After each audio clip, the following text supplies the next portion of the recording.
잠언 14장 1절에서 15절까지의 말씀을 우리 한 절씩 교독하겠습니다. 제가 먼저 읽겠습니다. 지혜로운 여인은 자기 집을 세우되 미련한 여인은 자기 손으로 그것을 허느니라. 정직하게 행하는 자는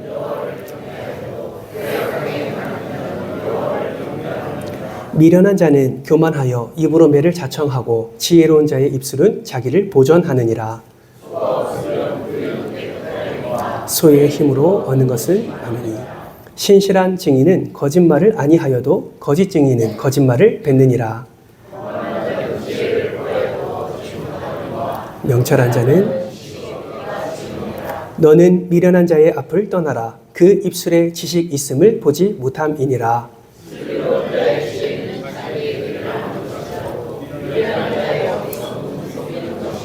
미련한 자는 죄를 심상히 여겨도 정직한 자 중에는 은혜가 있느니라. 고통은 자기가 알고 마음의 즐거움은 타인이 참여하지. 악한 자의 집은 망하겠고 정직한 자의 장막은 흥하리라. 사람의 보기에 바르나 필경은 사망의 길이니라. 웃을 때에도 마음에 슬픔이 있고 즐거움의 끝에도 근심이 있느니라. 마음이 고픈 자는 자기 행위로 보응이 가득하겠고 선한 사람도 자기의 행위로 그러하리라. 같이 읽습니다. 어리석은 자는 온갖 말을 믿으나 지혜로운 자는 절개 행동을 삼가느니라. 아멘. 할렐루야. 미국 성공학의 대가인 닥터 지글러는 이런 말을 했습니다. 인생의 고도를 결정하는 것은 재능이 아니라 삶에 대한 태도이다. 여러분, 이 말은 내 인생의 고도가 바닥에 깔려 있는지, 아니면 100m 높이 떠 있는지, 아니면 더 높은 창공을 향해 날아가는지, 이 고도를 결정하는 것은 그 사람의 재능이 아니라 삶에 대한 태도에 달려 있다라는 것입니다. 그러면 어떤 삶의 태도가 우리의 삶의 고도를 높게 만들 수 있을까요? 두 가지를 이야기하는데요. 첫 번째는 성실성입니다. 성실해야 내 인생이 멋지고 가치 있는 인생이 된다라는 것이죠. 두 번째는 용기입니다. 여기서 말하는 용기는 새로운 것을 시도하는 모험심을 의미합니다. 즉, 새로운 것을 시도하는 용기가 있어야 창조적인 가치 있는 삶을 산다라는 것이죠. 심리학자 폴 투니어는 사람은 언제 가장 흥분하는가? 라는 질문에 새로운 일을 시도할 때 가장 흥분한다, 가장 큰 즐거움을 느낀다 라고 말을 했습니다. 여러분, 이러한 흥분과 즐거움은 모험에서 오는 것이라고 말하고 있는 것이지요. 모험이 없으면 인생은 지루해지는 것입니다. 뭔가 용기를 가지고 시도하는 것과 그렇지 않는 사람은 절대로 같은 인생을 사는 것이 아니라고 말하고 있는 것이지요. 모험을 할 때 삶이 흥분되고 즐거움을 느낄 뿐만 아니라 그 모험을 통하여서 열매를 맺게 된다라는 것입니다. 그런데 여러분, 왜 사람들은 모험을 하지 않을까요? 왜 사람들은 새로운 무언가를 시도하려고 하지도 않을까요? 그 이유는 우리 안에 편리함을 추구하는 마음이 있기 때문에 그렇습니다. 많은 현대인들이 편리함을 위해서 새로운 무언가를 시도하는 것을 포기한다라는 것이죠. 그래서 그 결과 모험에서 오는 즐거움과 열매를 포기하고 지루한 인생을 살아간다라는 것입니다. 여러분, 이것은 인생만을 말하는 것이 아닙니다. 우리 신앙생활도 마찬가지입니다. 여러분의 신앙의 고도를 높이기 위해서 우리는 모험을 해야 된다라는 것이죠. 하나님을 향한 새로운 시도가 우리의 삶에 있어야 된다는 것입니다. 매일 말씀 듣고 말씀 묵상하고 그 묵상함 가운데 깨닫게 하시는 그 지혜를 살아내려는 새로운 용기, 새로운 모험이 우리의 삶 가운데 일어나게 될 때에 우리의 신앙은 가라앉는 것이 아니라 새롭게 불타오르고 또 발전하게 된다라는 것이죠. 여러분, 이기는 태도의 저자인 존 맥스웰은 이렇게 말했습니다. 우리가 인생 비행기를 성경, 즉 하나님의 말씀에 맞추어 조절하면 하나님께서 의도하신 대로 최고의 고도에서 비행할 수 있다라고 말을 했습니다.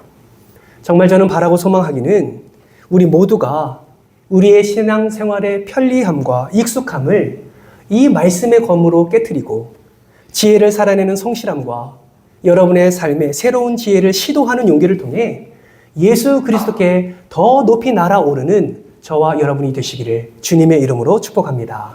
그렇다면 여러분, 오늘 본문 말씀은 오늘 우리에게 어떠한 교훈을 주고 있을까요? 오늘 본문 말씀은 지혜자의 삶에 대한 궁극적인 목적과 그 목적을 이루기 위한 방법을 우리에게 말씀해 주고 있습니다.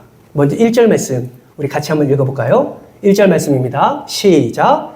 지혜로운 여인은 자기 집을 세우되 미련한 여인은 자기 손으로 그것을 허느니라. 아멘.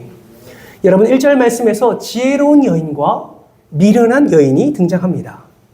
이 말씀을 보면 집을 세우고 허무는 주체가 마치 여인이라고 생각하기가 쉽습니다. 그러나 이 문장을 자세히 보시면 여인이 주체가 아니라 집을 세우고 집을 허무는 주체는 바로 지혜라는 것을 우리는 알 수가 있습니다. 지혜로움이 집을 세우고 미련함이 집을 허무는 요인이라고 말씀하고 있는 것이죠. 그렇기 때문에 지혜로운 여인이라는 말은 지혜에 중점을 두면 지혜로운 사람이라고 생각해도 무방하다라는 것입니다. 다시 말해 지혜로운 사람은 집을 세우고 미련한 사람은 다시 지혜가 없는 사람은 집을 허문다라고 오늘 1절 말씀에서 말씀하고 있는 것이죠. 그렇다면 여러분, 지혜로운 자는 과연 어떤 자일까요? 여러분, 성경에서 말하는 지혜는 궁극적으로 이분을 가리킵니다. 따라해 볼까요? 예수 그리스도. 더 크게 예수 그리스도. 지혜의 궁극적인 것은 누구를 가리킨다고요? 예수 그리스도를 가리킨다고요. 즉 지혜로운 자는 예수 그리스도 안에 거하는 자가 지혜로운 자라고 성경은 말씀하고 있습니다. 다시 말하면 예수 그리스도 안에 거하면서 그분과 함께 동행하는 삶을 살 때 그가 집을 세우게 된다라고 말씀하고 있는 것입니다. 그렇다면 여러분, 여기서 말하는 집은 무엇을 의미할까요? 집은 잠언은 히브리어로 기록되어 있지 않습니까? 히브리어로 바이트라는 단어를 쓰는데 이 단어는 집, 가정, 왕궁, 더 나아가 영원한 집이라고 해석할 수도 있습니다. 다시 말하면 하나님의 나라라고 해석할 수도 있는 것입니다. 다시 이것을 정리하면 집, 바이트라는 단어는 좁은 의미에서 가정과 가족을 의미하기도 하고 넓은 의미에서는 성소, 하나님의 나라를 의미하기도 한다라는 것이죠. 따라서 예수 그리스도 안에 거하는 자는 가정을 세우기도 하고 교회를 세우기도 하며 하나님의 나라를 세우기도 할 수 있다라는 것을 1절 말씀을 통해서 우리에게 말씀하고 있는 것입니다. 그런데 그냥 세우는 게 아니에요. 여기서 세우다라는 단어는 바나라는 단어를 쓰는데 이 단어는 하나님이 하신 창조에 인간이 협업하는 것을 바나라고 합니다. 무슨 말이냐? 하나님이 가정을 세우시고 하나님이 교회를 세우시고 하나님이 하나님의 나라를 세우실 때에 하나님 홀로 그것을 세우시는 것이 아니라 사람을 통하여서 그 사람과 협업함으로 그 하나님의 가정, 교회, 그리고 하나님의 나라를 세우신다라는 것을 말씀하고 있습니다. 다른 표현으로 예수 안에 거하는 자들과 함께 그 하나님의 나라를 세워가심을 오늘 말씀을 통해서 우리에게 선포하고 있는 것입니다. 여러분, 이것을 통해서 우리가 알 수 있는 것은 무엇입니까? 하나님은 이 땅에서 가정과 교회와 하나님의 나라를 세우시기 전에 저와 여러분을 부르셨다라는 것입니다. 아멘이십니까? 이를 위해 예수님을 보내주셔서 우리로 하여금 먼저 구원의 은혜를 누리게 하시고 또 온전함을 누리게 하셨고 날마다 우리에게 새로운 은혜를 허락해 주심으로 말미암아 하나님과 함께 하나님의 가정을, 교회를, 하나님의 나라를 그렇게 세워가시기 위해서 우리를 부르셨다라는 것이죠. 그렇다면 여러분, 우리의 인생의 최종 목표가 무엇이 되어야 됩니까? 한번 따라해 볼까요? 하나님 나라. 더 크게 하나님 나라. 하나님이 하나님의 나라를 세우기 위해서 우리를 부르셨기 때문에 우리 인생의 최종의 목표는 하나님의 나라가 되어야 된다라는 것입니다. 우리 가정에 하나님의 나라가 세워지도록, 우리 교회가 진정한 하나님의 나라가 되도록, 그리고 이 지역과 우리나라, 그리고 세계 열방이 하나님의 나라가 되도록 이러한 목표 의식을 가지고 우리는 한 걸음 한 걸음 나아가야 되는 것입니다. 그렇다면 여러분의 인생 가운데 하나님의 나라를 잘 세워가고 계십니까? 여러분의 가정 가운데, 그리고 우리 은총교회가 그리스도의 몸된 그런 교회로, 그리스도의 피값으로 세운 교회인데, 여러분 우리 교회가 하나님의 나라로 잘 세워가도록 여러분 그렇게 하나님 앞에서 또 하나님 옆에서 그렇게 협업하며 이 교회를 세워가고 계십니까? 사랑하는 성도 여러분, 우리는 반드시 기억해야 될 것이 있어요. 그것이 무엇이냐면 하나님은 지금도, 하나님은 이 시간도, 하나님은 앞으로도 저와 여러분과 함께 하나님의 나라를 세워가시기를 기대하고 계신다는 것을 우리는 반드시 기억해야 될 줄 믿습니다. 그래서 여러분 우리에게 비전을 허락해 주시는 거예요. 그래서 우리에게 감당할 사명도 허락해 주시는 거예요. 그래서 우리에게 능력도 허락해 주시는 거예요. 우리가 예수로 하나 되어 말씀을 붙잡고 그 지혜를 가지고 한 걸음 나아가게 될 때에 우리는 우리의 가정과 우리 교회뿐만 아니라 이 나라와 민족까지 하나님의 나라를 건강하게 세워가게 될 줄 믿습니다. 그런데 미련한 자는 어떻게 한다고 말씀하고 있습니까? 1절 말씀에 보니까 미련한 자는 그 집을 어떻게 한다고요? 허문대요.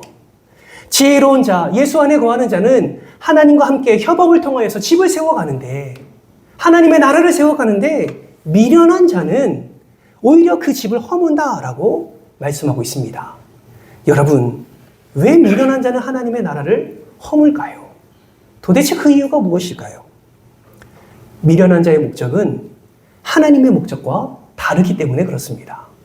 하나님의 목적은 하나님의 나라를 세워가는 것이라면 미련한 자는 하나님의 나라가 세워지든 말든 아무런 관심이 없습니다. 어디에 관심이 있을까요? 오히려 하나님의 나라가 아니라 나 자신에게 관심을 두게 된다라는 것입니다. 사랑하는 성도 여러분, 교회를 다니고요, 믿음 생활을 해도 여러분 미련한 자가 될 수 있다는 사실을 알고 계십니까? 믿음 생활을 자기 유익과 평안, 회복과 만족에 초점을 두고 그렇게 신앙생활을 하는 사람은 어쩌면 지혜로운 자가 아니라 미련한 자라고 말할 수 있습니다. 여러분, 여러분의 신앙생활의 주어가 누구십니까? 여러분이 신앙생활 하는 목적이 무엇입니까? 이 자리에 나와서 예배드리는 이유가 무엇이에요? 여러분, 왜 여러분의 삶 속에서 그렇게 말씀을 들으시고 그렇게 말씀을 살려고 노력하십니까? 우리의 삶의 주어가 누구예요? 하나님이기 때문에 그렇죠. 우리의 삶의 주어가 하나님이기 때문에 우리는 하나님의 중심으로 살아가려고 그렇게 발버둥 치는 겁니다. 그렇게 발버둥 치는 그 자리자리에 하나님께서 은혜를 베풀어 주시는 것이죠. 그러나 미련한 자의 중심은 누구예요? 하나님이 아니에요. 예수 그리스도가 아닙니다. 그 십자가의 사랑이 중심이 아니에요. 그들의 중심은 바로 자기 자신입니다. 신앙생활의 주어가 내가 되는 거예요. 그러니 하나님께 기도를 해도 응답되지 않으면 하나님을 신뢰하지 않습니다. 하나님의 말씀이 선포되어도 본인이 듣고 싶은 것만 듣게 되는 것이죠. 본인이 하고 싶은 것만 섬기게 되는 것입니다. 그리고 교회의 모든 사역을 자기 중심적으로 판단합니다. 왜요? 하나님 중심이 아니기 때문에 그렇습니다.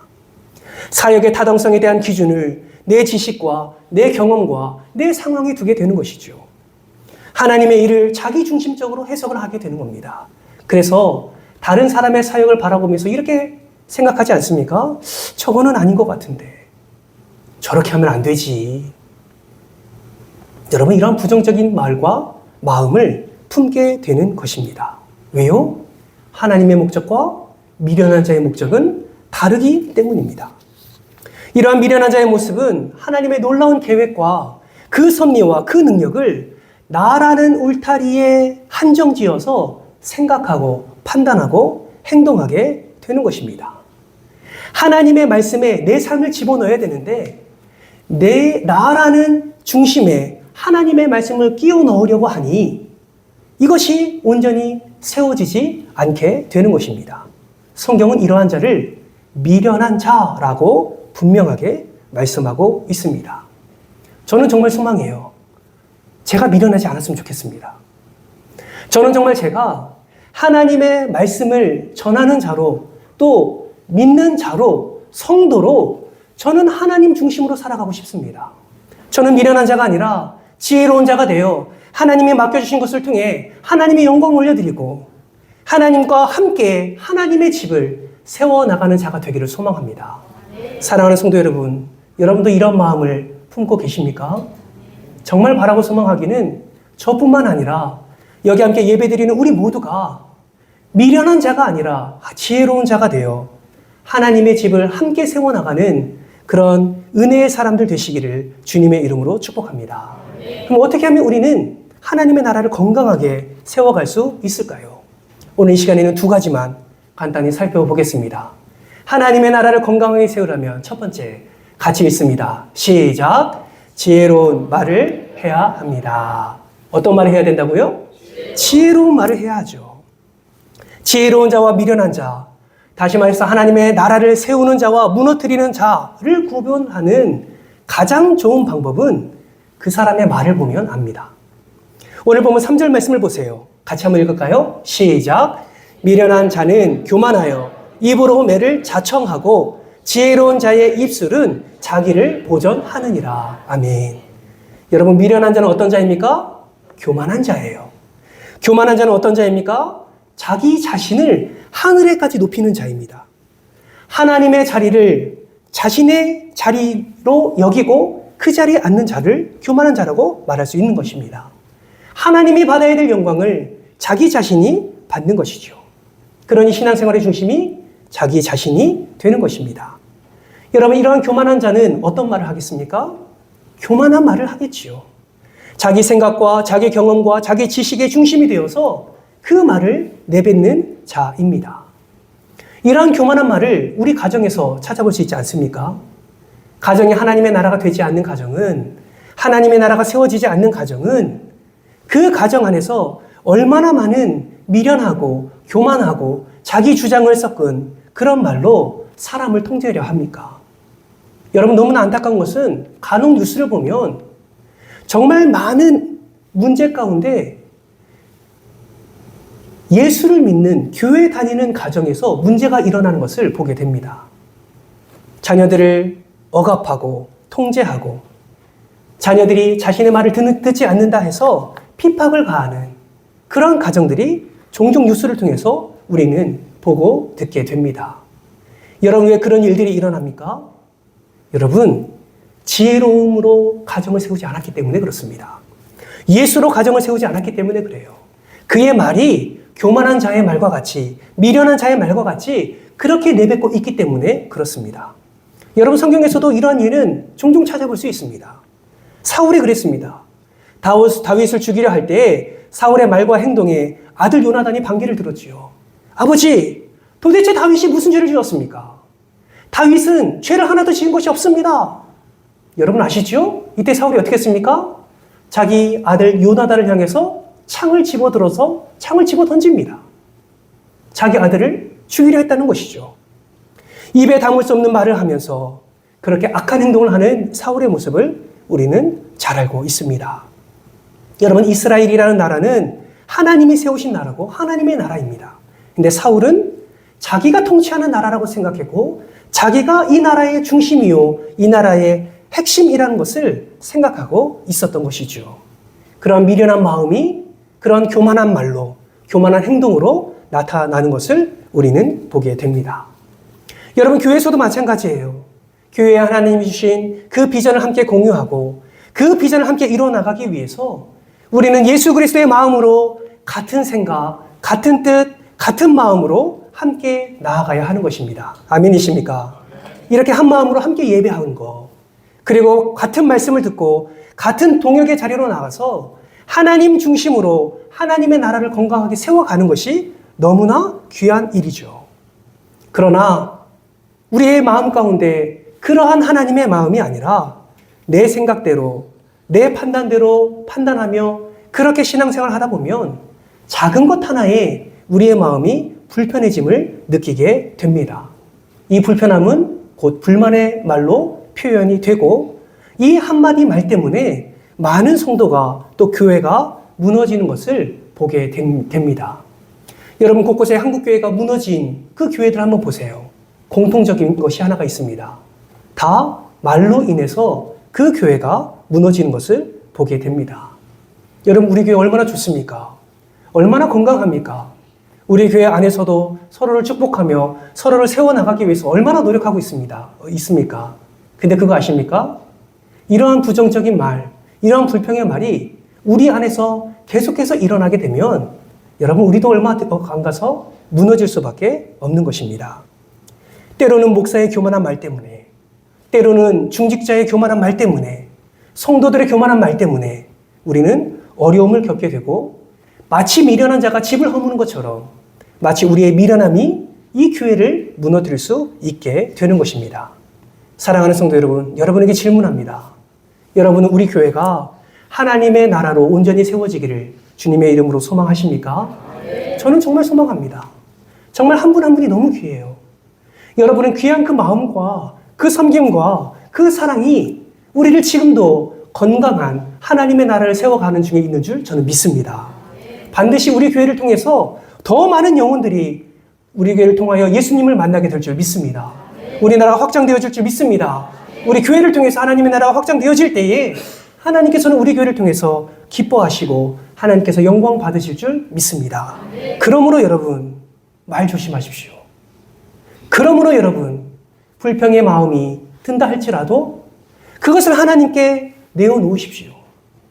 다른 사람에게 앞에서 하지 못할 말 뒤에서 하지 마세요. 여러분, 지혜로운 말로 여러분 교회를 건강하게 세워가시기를 주님의 이름으로 축복합니다. 우리 교회가 완전하다는 얘기 아닙니다. 우리 교회가 완벽하다는 얘기가 아니에요. 여러분, 지혜로움은 예수 안에서 해석되어지고 예수 안에서 해석되어지는 말을 할 때에 그 지혜로움을 통해서 하나님의 나라를 건강하게 세워가는 것입니다. 그러므로 여러분, 제가 종종 말씀드리지요. 우리는 백설공주가 되면 안 됩니다. 그 뜻 기억하십니까? 기억하세요? 새로 오신 분들도 있으니까 반복 한번 해볼까요? 백이 뭐예요? 따라해 봅시다. 백방으로, 더 크게 백방으로 설치고 다니는 공포의 주둥아리. 예, 이게 백설공주예요. 백방으로 설치고 다니는 공포의 주둥아리. 여러분, 우리는 백설공주 되면 안 됩니다. 아멘이십니까? 이런 미련한 자가 되면 안 돼요.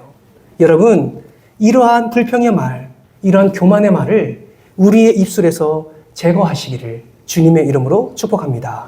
여러분, 이 말을 제거하면 그러면 건강한 교회를 세울 수 있을까요? 건강한 하나님의 나라를 세울 수 있을까요? 여러분, 이거는 반만 세우는 거예요. 그럼 어떻게 하면 될까요? 나머지 반은 이렇게 세울 수 있습니다. 4절 말씀 같이 한번 읽겠습니다. 시작! 소가 없으면 구유는 깨끗하려니와 소의 힘으로 얻는 것이 많으니라. 예, 4절 말씀에 보면 소가 없으면 구유는 깨끗하려니와 소의 힘으로 얻는 것이 많으니라. 여러분, 소라는 단어를 말로 바꿔보십시오. 말이 없으면 구유는 깨끗하려니와 말의 힘으로 얻는 것이 많으니라. 여러분, 앞에서 말하는 이 말은 무엇을 의미할까요? 조금 전에 살펴보았던 교만의 말, 불평의 말을 의미합니다. 그 교만의 말, 불평의 말, 5절 말씀에 보면 거짓말 나오지요. 8절 말씀에 보면 속이는 말이 나옵니다. 다 포함되는 말이에요. 이 말이 없으면 구유는 깨끗합니다. 정말 이 말이 없으면 우리 안에서 평안할 수 있어요. 그러나 말의 힘으로 얻는 것이 많다. 뒤에 나오는 말은 무엇을 의미할까요? 그것이 바로 지혜의 말, 명철의 말, 슬기로운 말인 줄 믿습니다. 여러분, 불평의 말을 제거하고 건강하게 하나님의 나라를 세우기 위해서 지혜로운 말, 명철한 말, 그리고 슬기로운 말을 해야 한다라는 것이죠. 그러므로 여러분, 우리 교회 안에 저는 한 가지 소망이 있습니다. 서로를 향한 칭찬이 좀 많아졌으면 좋겠어요. 여러분, 옆에 분 한번 보세요. 빨리 보세요. 굉장히 어색하죠? 그래도 보세요. 한번 보시면 그분에게 장점이 있습니까? 없습니까? 있어요. 있어요. 칭찬할 것 있습니까? 없습니까? 있어요. 있어요. 얼마나 많은지 모릅니다. 지금 제가 10초 드릴 테니까 옆에 있는 분 얼굴을 바라보시면서 장점을 한번 축복하기를 원합니다. 칭찬해 보십시오. 시작!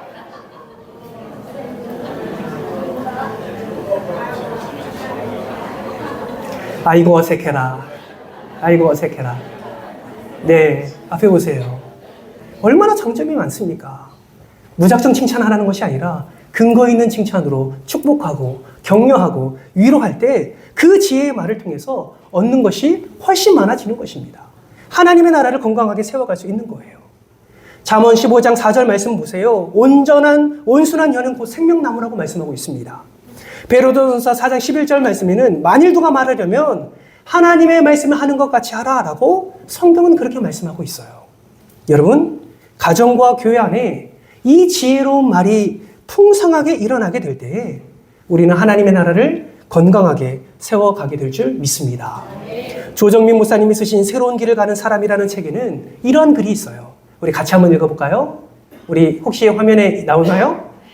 제가 안 넣어놨나요? 나옵니다. 같이 한번 읽겠습니다. 시작! 천국은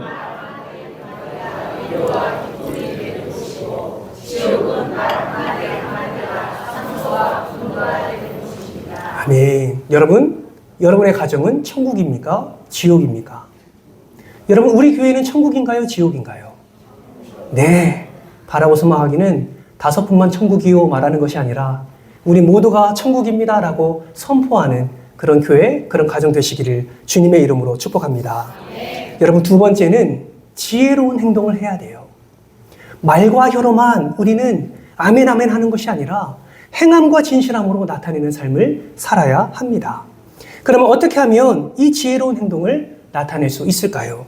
여러분, 오늘 본문 2절 말씀을 같이 한번 읽겠습니다. 2절 말씀입니다. 시작! 정직하게 행하는 자는 여호와를 경외하여도 패역하게 행하는 자는 여호와를 경멸하느니라. 아멘. 여호와를 경외하는 자는 정직하게 행하는 자다라고 성경은 말씀하고 있습니다. 하나님을 존경하고 두려워하는 자는 정직하게 행해야 된다라는 것이죠. 여러분, 어떻게 여호와를 경외하는 것과 정직이라는 단어가 연결이 될 수 있을까요?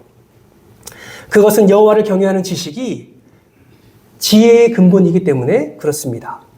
여호와를 경외하는 자는 참된 지식과 지혜를 아는 자이다라는 것이죠. 그래서 무엇이 옳은지, 무엇이 그른지를 분별할 수 있고 그 가운데 하나님의 성품인 정직함을 나타낼 수 있다라는 것입니다. 그렇다면 질문합니다. 사랑하는 성도 여러분, 여러분은 정말 하나님을 경외하고 계십니까? 여러분의 삶 속에서 하나님을 경외하고 계신가요? 그럼 또 다른 질문하겠습니다. 정말 하나님을 경외한다면 여러분의 삶에 정직함이 있으십니까? 목소리가 작아졌어요. 한 번 더 얘기하면 아무도 대답 안 할 것 같습니다. 여러분, 경외하는 자는 정직한 자여야 합니다. 아멘이십니까? 하나님은 정직한 자를 사랑하세요. 하나님은 정직한 자에게 복을 주십니다. 9절 말씀에는 하나님께서 정직한 자에게 은혜를 주신다고 말씀하고 있어요. 11절 말씀을 보세요. 정직한 자의 장막에 흥함을 더해 주시겠다. 하나님은 그렇게 약속하셨습니다. 또한 하나님을 경외하며 하나님의 지혜와 지식을 가진 자는 슬기롭게 행동합니다. 오늘 보면 15절 말씀을 보세요. 때때로 자기 행동을 삼가기도 하고 때때로 하나님께 영광 돌리는 것이라면 적극적으로 정직함을 나타내기도 해야 한다라는 것을 15절 말씀에서 말씀하고 있습니다. 여러분, 하나님의 나라를 건강하게 세우는 것, 여러분, 지혜로운 말뿐만 아니라 그 지혜로운 행동, 정직함, 그 슬기로운 행동을 통해서 우리는 하나님의 나라를 건강하게 세워갈 수 있습니다. 그러면 어떻게 하면 우리는 일상에서 이러한 정직함을 통하여서 하나님께 나아가고 하나님이 말씀하시는 그 하나님의 나라를 건강하게 세워갈 수 있을까요? 여러분, 우리가 반드시 기억해야 될 한 단어가 있습니다. 그것이 무엇이냐면 따라서 해보겠습니다. 코람데오. 더 크게 코람데오. 예, 코람데오라는 단어를 우리는 기억해야 돼요. 이 단어는 무엇이냐면 하나님 앞에서라는 단어입니다. 하나님 앞에서. 우리가 순간순간 어떻게 정직할 수 있습니까? 여러분, 정직할 수 있으세요? 저는 못하겠더라고요. 매일 어떻게 정직할 수 있습니까? 그런데 방법이 있어요. 내가 무엇을 하든지 무엇을 행하든지 어떠한 일을 하든지 누구를 만나든지 하나님 앞에 내가 있음을 기억할 때 우리는 정직할 수 있습니다. 왜요? 여호와를 경외하는 자이기 때문이죠. 그 두려움과 떨림이 우리 안에 있기 때문입니다. 그 하나님 앞에서 어떻게 거짓을 행할 수 있으며 어떻게 하나님 앞에서 어떻게 우리의 부정적인 행동을 나타낼 수 있겠습니까? 그렇지 못한다라는 것이죠. 그러나 여러분, 이러한 코람데오라는 단어가 우리의 머리 지식에만 있고 가슴 지식으로 내려와 삶에 적용되지 않는다면 우리는 앞서 살펴본 그 미련한 자와 같이, 그 교만한 자와 같이 가정과 교회에서 하나님의 나라를 무너뜨리는 어리석은 자가 될 것입니다. 바라고 소망하기는 코람데오, 하나님 앞에서의 날마다 정직함을 나타내는 저와 여러분 되시기를 주님의 이름으로 축복합니다. 혹여나 일터에서, 혹여나 사업장에서 누구를 만날 때에 정직하지 않는 부정직함으로 우리가 살아가고 있는 모습들이 있다면 작은 것 하나에도 정직함을 나타내기를 힘쓰는 여러분 되시기를 주님의 이름으로 축복합니다. 참 부끄러운 고백 하나 할게요. 총신신대원에 가보면요, 저희 때는 그랬어요. 요즘에는 모르겠어요. 강의동에 딱 들어갈 때 현수막에 이 글이 쓰여져 있습니다. 조금 전에 제가 말씀드린 코람데오가 쓰여져 있어요. 하나님 앞에서, 하나님 앞에서. 여러분, 강의동에 그 현수막이 붙어있는 이유가 무엇일까요? 강의동에 그 현수막이 붙어있는 이유가 뭐예요? 강의 들을 때 어떻게 하라는 거예요? 하나님 앞에서 강의를 들으라는 거죠. 그렇죠?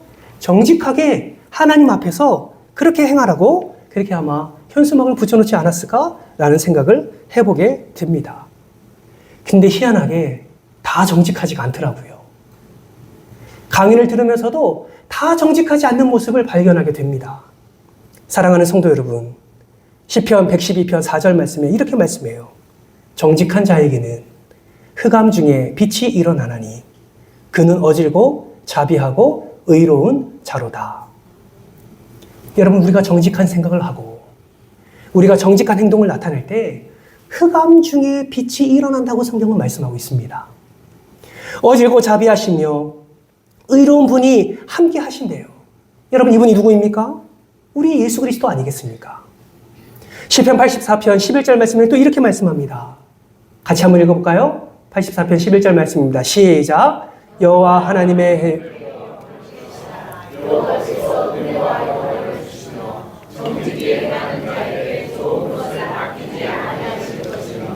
할렐루야. 아멘. 정직한 자에게 무엇을 아끼지 아니하신다고요?